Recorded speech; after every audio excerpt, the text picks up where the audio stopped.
एक बार ऐसी तालियों की गूंज पैदा कीजिए कि ये जो आवाज़ें हैं झूलों की, ये पीछे रह जाएं। और मोहब्बत के जिक्र पर ऐसे ही तालियों की गूंज होनी चाहिए। हमारे भाई मोहम्मद अहमद साहब दूर से आए, हाजी मुमताज़ साहब भी हैं। असल में क्या है, मैंने भी बताया था, जो जो चेहरा नज़र में आता जाएगा मैं आपकी मोहब्बतों का जिक्र करता रहूँगा। अभी मुझसे अकील नोमानी साहब पूछ रहे थे कि मुशायरे की सदारत कौन कर रहा है, तो मैंने इन्हें बताया कि सदारत सफ़र में है। सदारत मोहतरम प्रोफेसर वसीम बरेलवी को करना है। वो और डॉक्टर जयपाल सिंह व्यास जी दोनों उत्तर प्रदेश विधान परिषद के मेंबर हैं। आज उनका हाउस था, वो अपना हाउस पूरा करके चले, लेकिन उन्हें कल फिर बुला लिया गया है। और मुरादाबाद वालों, ऐसे लोगों की मोहब्बत पे नाज करो, चाहे वो वसीम साहब हों या व्यास जी हों। वो ट्रेन से उतर के सीधे यहाँ आएंगे और मुशायरा मुकम्मल होने के बाद फिर ट्रेन में जाएंगे और फिर लखनऊ पहुँचेंगे। यह है जिगर मंच का सम्मान, यह है मुशायरे की महबूबियत और मुशायरे की मकबूलियत। तो सदारत का भी ऐलान हो गया। हाँ, ताहिर फराज साहब के लिए एक साहब ने पूछा कि कहाँ हैं। ताहिर फराज साहब भी आ चुके हैं और यहीं प्रदर्शनी के गेस्ट रूम में वो तैयार होकर अभी 5-7 मिनट में आ जाएंगे। हमने संजीदा गुफ्तगू सुनी अभी तक, और संजीदा गुफ्तगू सुननी है, लेकिन उससे पहले चाहते हैं कि थोड़ा सा अपने जहन को हल्का फुल्का कर लें। हमारे ज़िले में एक जगह है ठाकुर द्वारा, वहाँ से एक गैर शरीफ आदमी अपना नाम शरीफ रखकर जब मंच पर आया कवि सम्मेलन और मुशायरों के, तो वो पहुंचा टेलीविज़न के लाफ्टर चैनल्स तक और तमाम प्रोग्रामों में हिस्सा लिया। हमारे साथ उन्होंने विदेश यात्राएं भी की हैं। लेकिन एक बात मैं आपको बताऊं, जिस कदर ये गैर शरीफ यहाँ हैं, ये हर जगह उतने ही गैर शरीफ रहे। नाम भले ही इनका शरीफ है, मैं शरीफ भारती की बात कर रहा हूँ। आपको मुस्कुराना चाहिए और अपनी तालियों के साथ उन्हें बुलाना चाहिए। शायर और कवि बनने का एक फ़ायदा ये भी है कि आप माइक भी सेट करना सीख जाते हैं। तो जब मुझे शायर मुशायरों में नहीं बुलाया जाता, मैं लोगों के माइक ठीक करता हूँ। वहाँ भी पैसा मिलता है, अभी मिलता है। विशेष गुप्ता साहब हमारे बड़े भाई, बहुत दिनों बाद मुलाकात हुई। राम प्रकाश जी और साथ बारे पूरा ज़िला हमारा, सारी क्रीम यहीं बैठी है। इधर क्रीम है, इधर मट्ठा है और बीच में उल्लू का पट्ठा है।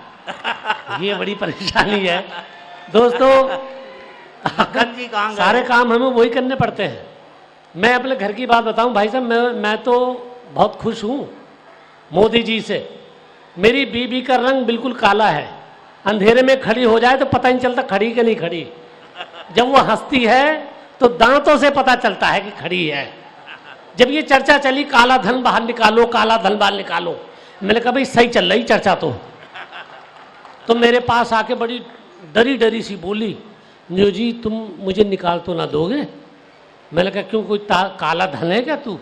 बोले हाँ, लोग तो मुझे यही समझ रहे हैं।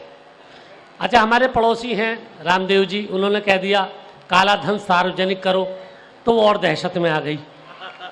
मैंने कहा घबराने की बात नहीं है, हमारे पास भी कोई ऑप्शन नहीं है, इसलिए निकाल भी नहीं सकते।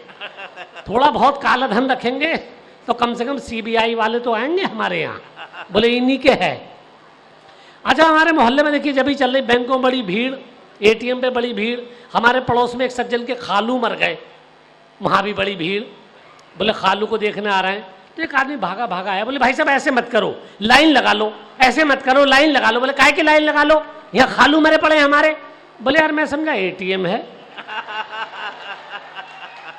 बोले खालू मुंह फैलाए पड़े, तुझे एटीएम दिख रिया, अपना कार्ड इसमें स्वीप कर दे, पैसे निकलेंगे। बड़ी अजीब हालत हो गई। अच्छा देखो, बीवियां बड़ी बेचारी भोली होती हैं। अब हमारी बीवी एक तो काली घुट, ऊपर से न्यू कह रही क्यों जी जब तुमने मुझे पहली बार देखा था तो मैं तुम्हें कैसी लगी थी? अब बताओ, ऐसी औरत ऐसी बातें करे तो शौहर को जलील ही करना है। तो मैंने उसका दिल रखने के लिए कह दिया, मैंने कहा कमबख्त अतल कुर्सी याद नहीं होती तो मर ही जाता। बड़ी भोली है। अच्छा, हमारे ये लोग ही भोले होते हैं। मुझे तो एक सज्जन पे बड़ी हंसी आई, वो एक मौलाना से पूछ रहे थे, मौलाना साहब एक बात पूछ सकता हूँ? मौलाना साहब बोले दो पूछिए। बोले साहब मैं जंगल में नमाज पढ़ रहा हूँ और अगर कोई शेर आ जाए तो मैं क्या अपनी नमाज जारी रख सकता हूँ? बोले बेटा तेरा वजू रह जाए तो ठीक, कर लेना। बड़े भोले लोग हैं, सवाल ही ऐसे इनके। हमारी कौम इसी भोलेपन में आ रही जा, और इतनी भोली पुलिस है हमारे यहाँ की। हमारे थाने में एक सज्जन पहुंच गए, दरोगा जी नमस्कार। नमस्ते भैया। दरोगा जी मेरी जेब कट गई। अरे पागल का बच्चा है तू, अरे यहाँ क्यों आया, दर्जी पे जा। देखिए इतने अच्छे पुलिस वाले। और मेरे दोस्त की तो बीबी खो गई, मुझसे बोला भाई साहब ढूंढवा दियो। मतलब क्यों ढूंढवा रहा? उत्तर प्रदेश की पुलिस तो क्या क्या काम करती है, जाके थाने में रिपोर्ट लिखा, अपना आप ढूंढ लेंगे, तू क्यों अकेला टेंशन ले रहा? बोले ना साहब थाने ना जाऊंगा मैं। मैंने कहा क्यों? बोले एक बार मेरी मोटरसाइकिल चोरी हो गई थी, मैंने थाने में इत्तला कर दी थी, पुलिस वालों ने मोटरसाइकिल तो ढूंढ ली थी मगर कोतवाल ने 2 महीने चला के दी थी।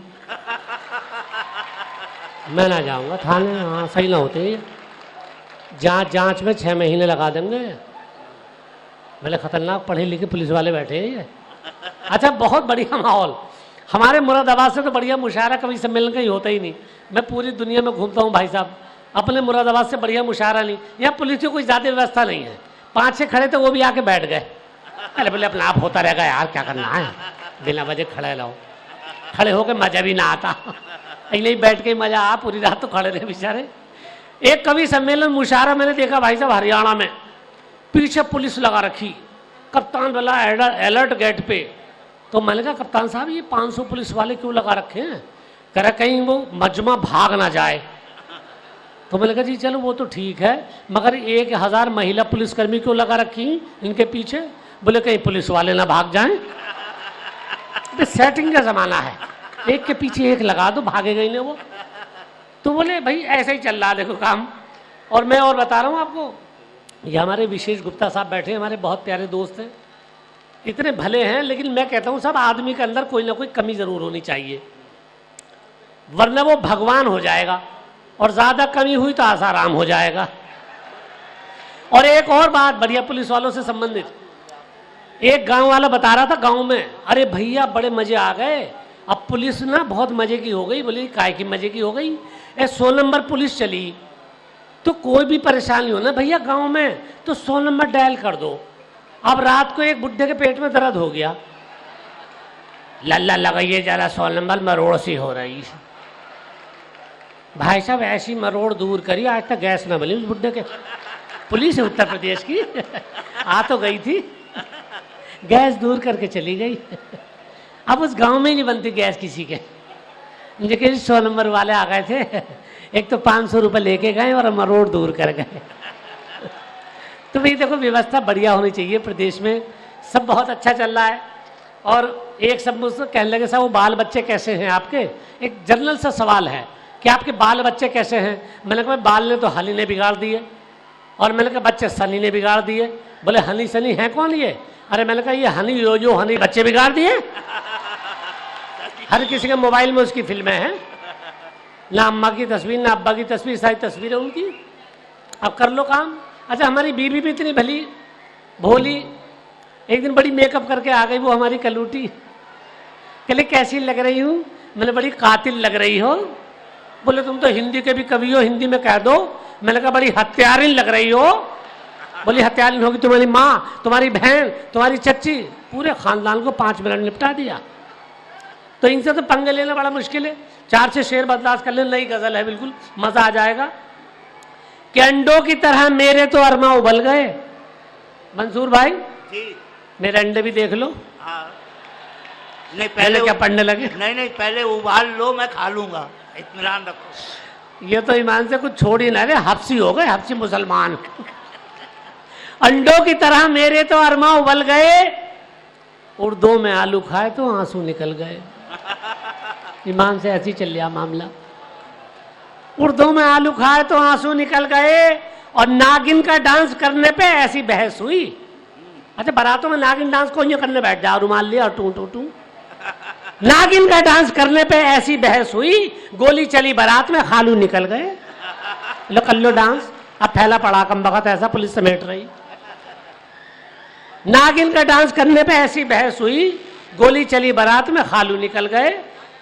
और एक शेर और सुन लो कि बिल्किस बोली सीख लो मुझसे सफाई तुम, बिल्किस बोली सीख लो मुझसे सफाई तुम, झाड़ू पकड़ के कितने मुकद्दर बदल गए। अब झाड़ू वालों में चल रही। और आप बीबियाँ भी समझाती, जब आप बाहर जाते हैं, मुशायरा सुनने आ रहे हैं, कहीं जलसे में जा रहे हैं, कहीं नेताओं के स्पीच सुनने जा रहे हैं, तो आपकी बीबी समझाती होंगी। शेर सुन लो कि समझाया था कि बांध लो तशरीफ पे तवा, समझाया था कि बांध लो तशरीफ पे तवा, लाठी पड़ी जलूस में 6 फीट उछल गए। अब जाओ और पुलिस वालों के पास को, लाठी पड़ी जुलूस में 6 फीट उछल गए। और देखिए हमारे ज़िले की एक बहुत बड़ी समस्या है साहब, यहाँ पर हमारे ठाकुरद्वारा में तो खासतौर से पूरे ज़िले की समस्या तो मुझे पता नहीं, हमारे यहाँ लड़की बड़ी भागती हैं। ज़्यादातर जितने भी प्रभारी निरीक्षक और सीओ वहाँ आते हैं इसी काम पे लग जाते हैं कि किस गांव की भागने वाली है और किस गांव की भाग गई, तो सारी टेंशन इनकी यहाँ है। अब देखिए मज़ा लेके जब भागती है गांव में तो हालात क्या क्या होते हैं कि छूटा है पुलिस वालों को सर्दी में पसीना, गांव से लापता हुई कल्लू की जरीना, गांव से हुई लापता कल्लू की जरीना। अब जब गांव में कोई भागता है ना तो बातें बहुत बनने लगती हैं। इद्दन की बहन बोली बड़ी बिगड़ी हुई थी, इद्दन की बहन बोली बड़ी बिगड़ी हुई थी, ये इश्क चक्कर में मुई जकड़ी हुई थी, और जुम्मा के लौंडे की जिद ये पकड़ी हुई थी, और जुम्मा के लौंडे की जिद पकड़ी हुई थी, करके गई ये छलनी बहुत बाप का सीना, गांव से हुई लापता कल्लू की जरीना। अच्छा जो लड़की भागी उसकी कंडीशन देख लो, बैसाखी के जरिए ही निकलती थी वो घर से, जो भागी है। इल्जाम बिना वजह लड़कों पे आ जा भाई साहब। बैसाखी के जरिए ही निकलती थी वो घर से, घबराती थी बेहद वो हर एक लंबे सफर से, हैरान है सब भागी है वो कैसे हुनर से, हो जाएगा इस बुत को उसे 1 महीना, गांव से हुई लापता कल्लू की जरीना। अब एक खूबसूरत सी औरत 5-6 औरतों के बीच में बैठ के बात कर रही, मैं भी थी जवां रांड हुई मैं न दीवानी, मैं भी थी जवां रांड हुई मैं न दीवानी, और आज तो घर में है मेरी बच्ची सियानी, और तुमसे तो छुपा कुछ भी नहीं क्यों जी मुमानी, तुमसे तो छुपा कुछ भी नहीं क्यों जी मुमानी, देखा तो बहुत दिल को था शैतान कमीना, गांव से हुई लापता कल्लू की जरीना। मतलब आखिरी में वो भी मान गए कि शैतान जरूर बहका था। गांव से हुई लापता कल्लू की जरीना। मैं समझा कोई खुश होकर नोट वोट ला रहे हैं तो कागज का टुकड़ा लिया, ये ऐसी बदतमीजी मुझे बर्दाश्त नहीं होगी। और कागज में पढ़ के बता दो कि ये कल्लू ने भेजा है कि बाहर निकल। जो कह रहे हैं ये शेर मुझे समझ में नहीं आया, दोबारा सुना दो, अब कल को खुद घर जाकर सुन लियो, क्योंकि मैं मुशायरों की बात सुना रहा हूँ आपको। बहुत मजा अजीब बात होती है, मुशायरों में कमेंट्स होते हैं उधर से, तो जब कमेंट्स होते हैं तो शायरी अपना बन जाती है। ये जागो ग्राहक जागो मंच ने हमारे मुरादाबाद की गली में कवि सम्मेलन मुशायरा करवाया, बड़े छठे छठे शायरों को बुलवाया, दावतनामा हमें भी आया। संचालक ने पहला नाम पुकारा, लीजिए अब आ रहे हैं ठाकुर द्वारे के मशहूर शायर जुम्मन छुआरा। जुम्मन छुआरा आए और जैसे ही उनकी नज़र सामने बैठी मोहतरमा पे अटकी, जुम्मन छुआरा की कविता थोड़ी सी भटकी। मेरी कविता का शीर्षक है समझ में नहीं आ रहा, मैं तुझे सूरत कहूँ या चांद समझ में नहीं आ रहा, मैं तुझे चीनी कहूँ या खांड समझ में नहीं आ रहा, अब मैं तुझे धरती कहूँ या ब्रह्मांड समझ में नहीं आ रहा, अब मैं तुझे घटना कहूँ या कांड समझ में नहीं आ रहा। मोहतरमा बोली तू इतनी सड़ी हुई कविता सुना के मेरे शौहर का दिमाग हिला रहा, अब वो स्टेज के पीछे से तुझे मारने आ रहा, अब मैं तुझे कैसे बचाऊं मेरी खुद समझ में नहीं आ रहा, अब मैं तुझे कैसे बचाऊं मेरी खुद समझ में नहीं आ रहा। उसके बाद संचालक ने माहौल को बदला और एक बुजुर्ग शायर को माइक दिया। उम्र ऐसी है कि जबान फिसल जाती है, उम्र ऐसी है कि जबान फिसल जाती है, गजल से पहले बत्ती सी निकल जाती है। उसके बाद एक खनकती हुई शायरात मंच पर आई, उन्होंने अपनी गजल को गुनगुनाया। हम किससे करें इकरार और कैसे करें हम प्यार, भरोसा नहीं रहा, हम किससे करें इकरार, भरोसा नहीं रहा। सामने बैठे एक सज्जन ने तुक मिलाई, मेरी मौसी हुई विधवा, मेरी मौसी हुई विधवा के मौसा नहीं रहा, मैं कैसे पीऊं अब चाय, समोसा नहीं रहा। फिर एक गंजे कवि को मंच पर बुलाया, गंजे कवि आते ही मिलाया, खेतों में हरियाली आई, फूलों से गुलशन खिल गए, हम भी अपनी चांद लेकर चांदनी से मिल गए। श्रोता बोले, सब जगह हरियाली आ रही है, मगर तेरे सर का गुलशन क्यों नहीं खिला? गंजा बोला, मेरे सर का भी गुलशन हरा भरा था, मगर मैं जब से प्रेमिका के प्रेम में पड़ा था, बस यहीं पर बिगाड़ हो गया। प्रेमिका के पिता ने इतने जूते मारे कि सर का गुलशन उजाड़ हो गया। अच्छा देखिए, एक बीमारी ऐसी है दोस्तों कि वो किसी भी धर्म के लोगों को लग जाए तो परेशानी होती है। मैं उसे गा के सुनाना चाहूंगा कि खुजली तेरे हो ही गई तो खुजलाने से क्या होगा, खुजली तेरे हो ही गई तो खुजलाने से क्या होगा, जालिम लोशन तू भी मलवा शर्माने से क्या हो, जालिम लोशन। अच्छा, इसमें किसी का विधायक रिश्तेदार बन जाए तो उसके हाथ ऐसे हो जाते हैं जैसे स्टील की रॉड लगवाई, वो बात ही करना पसंद नहीं करता जब विधायक बन गए। अब शेर सुनिए कि तेरे खालू एमएलए हैं तो तू सबसे पंगे ले, तेरे खालू एमएलए हैं तो तू सबसे पंगे ले, बाइक पे हूटर लगवा ले, अब थाने से क्या होगा, बाइक पे हूटर। अब ये जो नए नए बाल चल रहे हैं, सिर पे गुच्छा सा रख दिया, इधर की कनपटी गायब। पहले ऐसे पुलिस वाले उन लोगों के साथ करते थे जो बदमाश होते थे, चोर होते थे, उचक्के होते थे, तो मूंड देते थे। अब तो मानव अधिकार आयोग के तो इनके दिल के अरमान भी ऐसे ही रह गए। अब ये भी क्या करते थे, लड़के खुद ही मूंड के आ रहे हैं, पता नहीं चल रहा नाई की दुकान से आ रहा कि थाने से आ रहा। बाल तेरे सर से झड़ते हैं, उल्टे सीधे कट लगवा, यो हनी सिंह बन जा तू, सर घुटवाने से क्या होगा, यो हनी। अब देखिए, हमारे यहाँ जो हमारे मोहल्ले में मौलाना हजरात रहते हैं मेरे पड़ोस में, जब उनकी दावत करो तो इतना लंबा टिफिन लेके और आ जाते हैं भाई साहब, पूरे घर का ले जाए ईमान से। एक बार करी थी, दोबारा हिम्मत नहीं करी दोबारा दावत करने की। ये बड़े बड़े चौड़े चौड़े टिफिन, पता नहीं चलता किस कंपनी से लेके आए हैं। एक तो खुद इतना खाएंगे माशाल्लाह, फिर लेके जाएंगे, लोग देखते रहते, भाई साहब हांडिया खाली कर गया। मैंने कहा मौलाना का नाम हांडिया रख दो, ये खाली कर देते। तो वो उनके लिए बड़ा के 4 जगह दावत थी तेरी, थोड़ा थोड़ा चख लेता, मुर्गा बकरा जमकर पेला, डकराने से क्या होगा, मुर्गा। वाह, हाँ करिए, आओ आओ सुनाओ, आइए। अरे आप फरमाइश कर रहे हो कि डांट रहे हो? शरीफ को डांटो मत, बहुत प्यारा बच्चा। अच्छा, ये पर्चा लेके आए कि शायरों के घर चोर आ जाते, वो सुना दो। पलट के देखा तो इसमें लिख रहा 3 कच्छे 2 बनियान 1 चड्डी। कि भाई साहब धोबी का पर्चा क्यों लिया यहाँ? चलिए जनाब, क्या सुनना चाहते हैं? ताहिर फराज साहब तशरीफ ले आए, मैं उनका इस्तकबाल करता हूँ, आपको अच्छा, इत्तला एक मैं देता हूँ, बिल्कुल आपके महबूब शायर। अलग तरह की एक आपको नज्म सुनाता हूँ, थोड़ा सा पॉलिटिकल टच, क्योंकि थोड़ा सा मजे लें आप तो जनता है। कि कल हमारे घर आ गए बड़े पुराने नेता मियाँ सईदा, दिखाने लगे अपना सूजा हुआ दीदा। बोले भाई साहब सब पुलिस की करामात है, कमर पर बैतों के निशान और सूजी भी आंख है, और हम तो अपने विधायक जी की राजनीति समझ ही नहीं पाते हैं। जब भी ना हमें पिटवाना होता है, हमें लेके धरने पर कहीं भी बैठ जाते हैं। हमने कहा अपनी छोड़ो और विधायक जी का हाल बताओ। बोले भाई साहब मुझसे मत कहलवाओ, विधायक जी को तो पुलिस ने दौड़ा दौड़ा कर मारा है, और ड्यूटी का सारा गुस्सा होमगार्डों तक ने विधायक जी पे तो उतारा है। कैसी घड़ी थी, कैसी मुहूर्त थी, जब एक बार धरने पर पिट गए थे तो चक्का जाम करने की क्या जरूरत थी।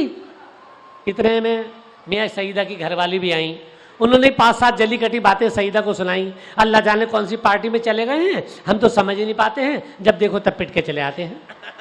न इनके पार्टी की शर्म है, न हाया है। हमारे मोहल्ले का भूरा भी तो है जो बसपा छोड़ के सपा में गया है, उसे रोजाना कोतवाल गाड़ी से घर तक छोड़ने आते हैं और डीएमएसपी खड़े होकर हाथ मिलाते हैं, और एक ये हैं जब देखो तब पिट के चले आते हैं। मैं कहती हूँ इस रोज रोज की पिटाई से बाज आओ, इस पार्टी को मारो गोली, तुम भी भाजपा में चले जाओ, चैन अमन सुकून आराम तो मिलेगा, 5 साल कोई सही कोई काम तो मिलेगा। मैं क्या जानू कमबख्त की सियासत, मेरा तो जीते रहे जुम्मन कलू और रियासत। जीते जिन बच्चों के लिए कुछ तो कर जाओ, पहले अपना जीवन बीमा करा लो, फिर चाहे कहीं भी पिटते पिटते मर जाओ, क्योंकि कल तुम्हें कुछ हो गया तो हम सब परिवार वाले कहाँ जाएंगे। और जिन नेताओं के लिए तुम आज पिट रहे हो, तुम्हारे मरने के बाद तो हमें वो भी नहीं पहचान पाएंगे, तुम्हारे मरने के बाद तो हमें वो भी नहीं पहचान पाएंगे। अब शायरों की पर्ची आई है, इनका भी मैं अरमान पूरे कर देता हूँ। देखिए शायरों के घर में बहुत पुरानी नज़्म है, आप 20 साल से यही सुन रहे हैं, शायरों के घर में चोर आ जाते हैं। अच्छा मैं आज दोनों को निपटाता हूँ, शायरों के भी और कवियों को भी। कवि और शायर हिंदुस्तान के हमारी दोनों धरोहर हैं। हमारे माहेश्वर तिवारी हमारी धरोहर है, तो मक्खन मुरादाबादी भी हमारी धरोहर है, तो मंसूर उस्मानी भी हमारी धरोहर। हमारे ज़िला सबसे ज़्यादा समृद्ध है इन मामलों में कि सबसे ज़्यादा बढ़िया कवि और शायर हमारे ज़िले में होते हैं। पहले हमारे ज़िले के लिए ज़ोरदार ताली बजा दीजिए, जो पूरी दुनिया में छाए पड़े हमारे मक्खन भाई, माहेश्वर तिवारी साहब, मंसूर उस्मानी साहब और शरीफ भारती साहब। अपनी इज्जत अपने हाथ में, कम वक्त तो मेरा तो कोई नाम मिल नहीं दिया। तो ये सारे साहब हमारे बड़े बड़े शायर, बड़े बड़े कवि। तो इनके घर में चोर आ जाए रात को 12 बजे के बाद तमंचा लेके, तो जो मंचों से बड़ी बड़ी बातें करते हैं ना कि धरती फाड़ दूंगा, आसमान हिला दूंगा, और उसके बाद तमंचा दिखा तो खुद ही हिलने लगेंगे ये। अब सबसे पहले हमारे आदरणीय हास्य व्यंग के बहुत बड़े कवि काका हाथरसी जी के घर में चोर पहुंचते हैं। क्यों करता है चोरी भैया, क्यों करता है चोरी, क्यों करता है चोरी भैया, क्यों करता है चोरी, मुझसे धक्का मुक्की ना कर जोरा जोरी, तो क्यों करता है चोरी, कुछ लेना ही है तुझको तो काकी को ही ले जा, मेरी किस्मत फोड़ चुकी है, फोड़ेगी तोरी, तो क्यों करता है चोरी। आज हमारे नीरज जी के घर में चोर घुसता है। नीरज जी, गोपाल दास नीरज, बहुत बड़े देश के कवि। इस अंधेरे में, इस अंधेरे में, इस अंधेरे में शरारत ये मेरे साथ हुई, इस अंधेरे में शरारत ये मेरे साथ हुई, मेरा घर लूट लिया ये भी कोई बात हुई। इस अंधेरे हुल्लड़ मुरादाबादी जी हमारे, उनके घर चोर घुस गया। गणपति बापा मोरिया, गणपति बापा मोरिया, जल्दी जल्दी माल समेटो हुल्लड़ जी तो सोरिया, चोरी कर लो मेरे घर में, एक एक को देखूंगा मैं, तुम क्या समझे थे कि हुल्लड़ सरे शाम से सोरिया। गणपति बापा ओम प्रकाश आदित्य जी के घर में घुसते हैं। डंडे को उठाओ मत, हमको डराओ मत, माल लेके जाओ मत, हम मिट जाएंगे। डंडे को उठाओ मत, हमको डराओ मत, माल लेके जाओ मत, हम मिट जाएंगे। यदि सारा माल तुम साथ ले गए तो यारो, पत्नी से आज फिर हम पिट जाएंगे। अच्छा बशीर बद्र साहब के यहाँ चोर आता है। ये प्लेट है, ये कटोरी है, ये परात है, ये गिलास है, ये प्लेट है, ये कटोरी है, ये परात है, ये गिलास है, सभी अपनी अपनी जगहों पे हैं, ये वही पुराना लिबास है। बड़े शौक से, बड़े शौक से सब कुछ चुरा, कोई आँच तुझ पे ना आएगी, मैं तो खुद गज़ल का फ़कीर हूँ, मेरे पास और क्या ख़ास है। वसीम बरेलवी साहब के यहाँ चोर आ गया। न घर में रहने की हमको मिली सज़ा,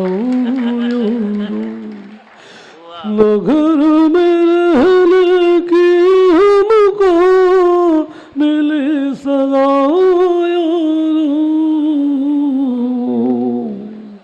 कि चोर रात भर लेते रहे मजा, राहत इंदौरी साहब के, राहत भाई के यहाँ चोर घुस जाए यही बहुत बड़ी खतरे की बात है, क्योंकि राहत भाई तो या खुदा कह के ऊपर देख ले तो हवाई जहाज क्रैश हो जाता है। बोले यार किसने मार दिया हमें, हम तो अच्छे खासे जा रहे थे। और शेर इस तरह के पढ़ते हैं भाई। उनके घर में चोर घुसे, बहुत बड़ी हिम्मत है।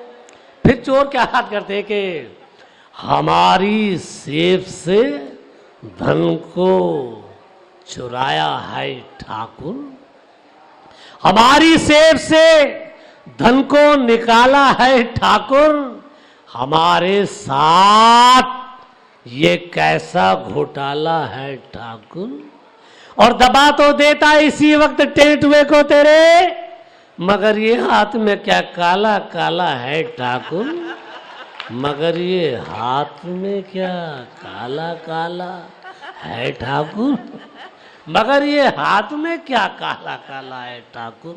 अच्छा, नवाज देवबंदी साहब के यहाँ चोर घुस जाता है।